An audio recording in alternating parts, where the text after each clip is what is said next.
दोस्तों, आज मैं आपको बताने वाला हूं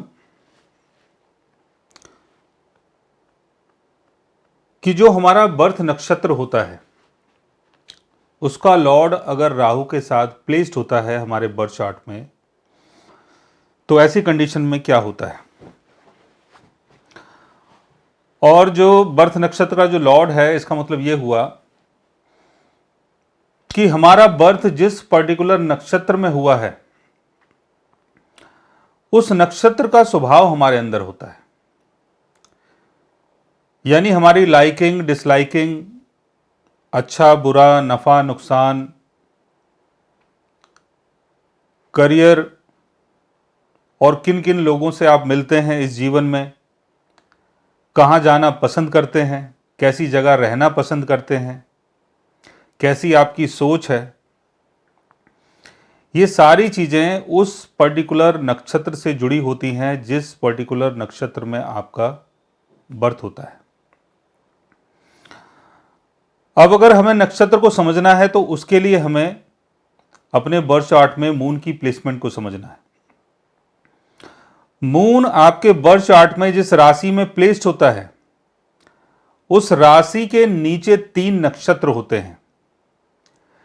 जैसे आप ये मान लें कि ये आपकी राशि है, यहां से लेके यहां तक, तो इस राशि के नीचे 3 पिलर्स हैं, 3 अलग अलग पिलर हैं। तो जो 3 अलग अलग पिलर हैं और ये राशि के 3 पार्ट हैं, 3 अलग अलग पार्ट हैं, तो इस तरीके से आप समझ सकते हैं कि जो राशि हमारी वो 3 अलग अलग नक्षत्रों के ऊपर बेस्ड है। यानी 3 नक्षत्र जो हैं वो उस राशि के नीचे हैं, यानी राशि के 3 पार्ट हैं। और जो 3 नक्षत्र हैं उनके नीचे भी 12 पदार्थ होते हैं। उनकी बात हम बाद में करेंगे, लेकिन आज हम बात करने वाले हैं कि आपके बर्थ चार्ट में जो भी आपके बर्थ टाइम का नक्षत्र है उस नक्षत्र का लॉर्ड अगर राहु के साथ प्लेस्ड होता है तो क्या होता है। और एक सबसे बड़ी बात यह भी है कि जिस पर्टिकुलर नक्षत्र में हमारा बर्थ होता है, हमारे जीवन की जो पहली दशा जो होती है, यानी जो पहली महादशा होती है जिसे हम मेन पीरियड बोलते हैं, आपने सुना होगा अंतरदशा, प्रत्यंतर दशा, महादशा। जो पहली महादशा होती है वो उस नक्षत्र के लॉर्ड की होती है। यानी आपके नक्षत्र का लॉर्ड अगर मंगल है तो पहली दशा मंगल की होगी, अगर वो चंद्र है तो पहली दशा चंद्र की होगी, अगर वो सूर्य है तो पहली दशा सूर्य की होगी। जैसे आपका बर्थ अगर सदविषा नक्षत्र में होता है, मून की प्लेसमेंट सदविषा नक्षत्र में है, आपका बर्थ सदविषा नक्षत्र में अगर होगा तो जो पहली दशा होगी आपके जीवन की वो राहु की होगी। उसके बाद जो दशा आएगी, जैसे गुरु की दशा आ गई, फिर शनि की आ गई, तो इस तरीके से आप आने वाली दशाओं को अलग अलग तरीके से एक्सपीरियंस करते हैं। यानी हमारे नक्षत्र का लॉर्ड इतना बड़ा है कि उसके कारण जो भी हम दशा को एक्सपीरियंस करते हैं वो नक्षत्र के लॉर्ड के ऊपर डिपेंड करता है। यानी जीवन में आपको क्या मिलेगा क्या नहीं मिलेगा वो आपके नक्षत्र के लॉर्ड के हिसाब से ही चीजें सारी डिसाइड होती हैं। जैसे कुछ लोगों की लाइफ में शनि की दशा कभी नहीं आती है, कुछ लोगों की लाइफ में सूर्य की दशा कभी नहीं आती है, कुछ लोगों की लाइफ में शुक्र की दशा कभी नहीं आती है। तो जिस पर्टिकुलर नक्षत्र में आपका जन्म हुआ है वो नक्षत्र का लॉर्ड ये बताता है कि आपकी जो दशा है, पहली जो दशा है वो कौन सी दशा होगी। अब अगर इसकी प्लेसमेंट राहु के साथ हो जाए, राहु क्या है? राहु यानी हमारी डिजायर, राहु यानी हमारा ऑब्सेशन, राहु यानी हमारा फ्यूचर, जो भी हम जीवन में आगे करेंगे या करना चाहते हैं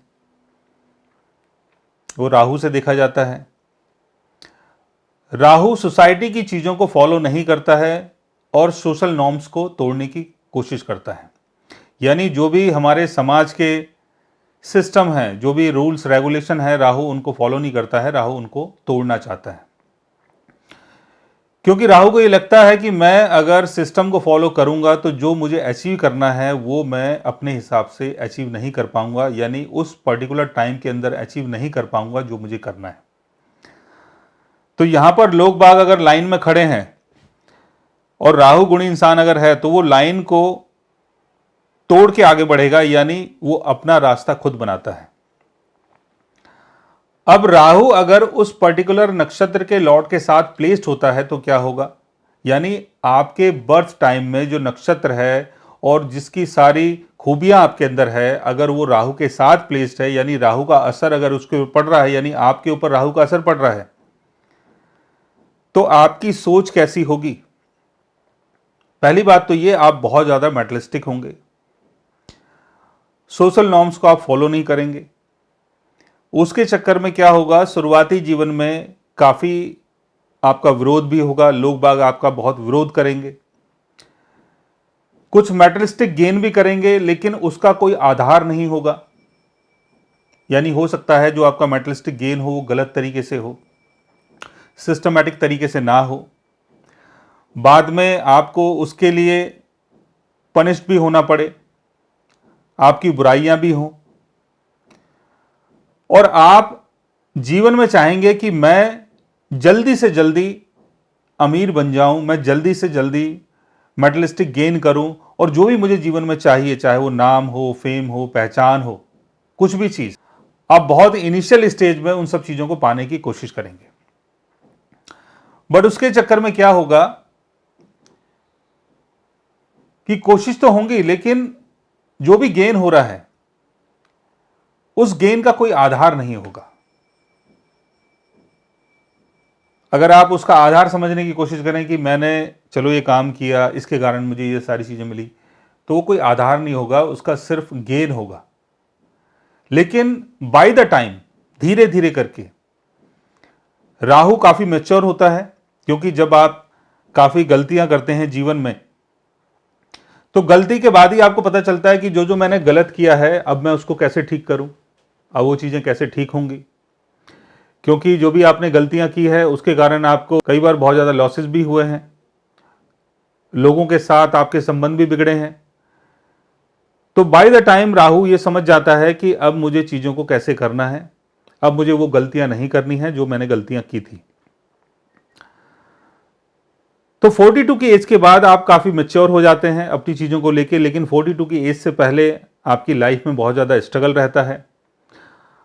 अब अगर आपके नक्षत्र का लॉर्ड मून है तो आपके माइंड में ऑल टाइम मैटेरियलिस्टिक चीजों का ही ख्वाब चलेगा, आप मैटेरियलिस्टिक चीजों को गेन करना चाहेंगे। आपकी जो मदर है उनका नेचर भी ऐसा होगा जैसा आपका नेचर है।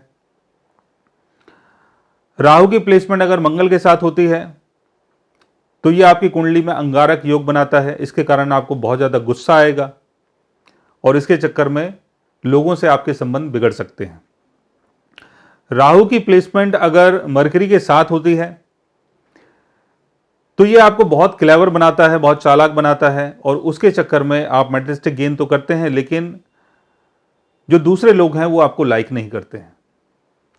राहु की प्लेसमेंट अगर वीनस के साथ होती है तो आप अपनी लाइफ में लग्जरी को देखना चाहेंगे और किसी भी क्रिएटिव चीजों के थ्रू, जैसे आप अगर एक सिंगर हैं, एक डांसर हैं, एक फिल्म एक्टर हैं, उसके थ्रू आप मैटेरियलिस्टिक चीजों का गेन करना चाहेंगे। राहु की प्लेसमेंट अगर जुपिटर के साथ होती है तो आप अपनी नॉलेज को यूज करेंगे मैटेरियलिस्टिक गेन के लिए, और कई बार इसमें जो आपकी बातें होंगी, जो आपकी नॉलेज होंगी, उसमें कुछ मसाला भी मिक्स होगा, यानी वो चीजें इतनी रियल नहीं होंगी।